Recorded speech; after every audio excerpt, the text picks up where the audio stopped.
Cara bijak terhindar dari obat palsu. Obat palsu adalah obat yang diproduksi oleh yang tidak berhak berdasarkan peraturan perundang-undangan yang berlaku, atau produksi obat dengan penandaan yang meniru identitas obat lain yang telah memiliki izin edar. Menurut WHO, obat palsu adalah obat-obatan yang secara sengaja dipalsukan, baik identitasnya maupun sumbernya. Risiko jika kita mengonsumsi obat palsu. Yang pertama, tidak efektif untuk pengobatan. Yang kedua, penyakit tidak sembuh dan dapat berakibat fatal. Yang ketiga, tidak aman karena mutu tidak terjamin. Yang keempat, merugikan finansial. Terdapat dua golongan obat, yaitu yang pertama, obat dapat diperoleh tanpa resep dokter. A. Obat bebas bertanda lingkaran berwarna hijau dengan garis tepi berwarna hitam dan boleh dijual di semua outlet. B. Obat bebas terbatas atau OTC bertanda lingkaran berwarna biru dengan garis tepi berwarna hitam dan hanya boleh dijual di apotek dan toko obat berizin. 2. Obat hanya dapat diperoleh dengan resep dokter atau etikal.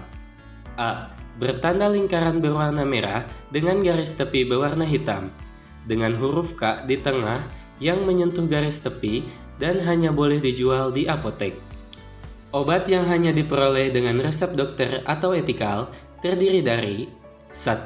Daftar G atau obat keras seperti antibiotik, antidiabetes, antihipertensi, dan lainnya. 2. Daftar O atau obat bius adalah golongan obat-obat narkotika.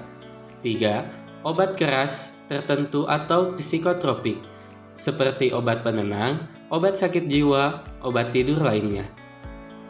4. Obat wajib apotek, yaitu obat keras yang dapat dibeli dengan resep dokter, namun dapat pula diserahkan oleh apoteker kepada pasien di apotek tanpa resep dokter dengan jumlah tertentu, seperti antihistamin, obat asma, pil anti hamil, beberapa obat kulit tertentu, dan lain-lain. Tips membeli obat dengan bijak. Perhatikan nomor registrasi sebagai tanda sudah mendapat izin untuk dijual di Indonesia. Periksalah kualitas kemasan dan kualitas fisik produk obat tersebut.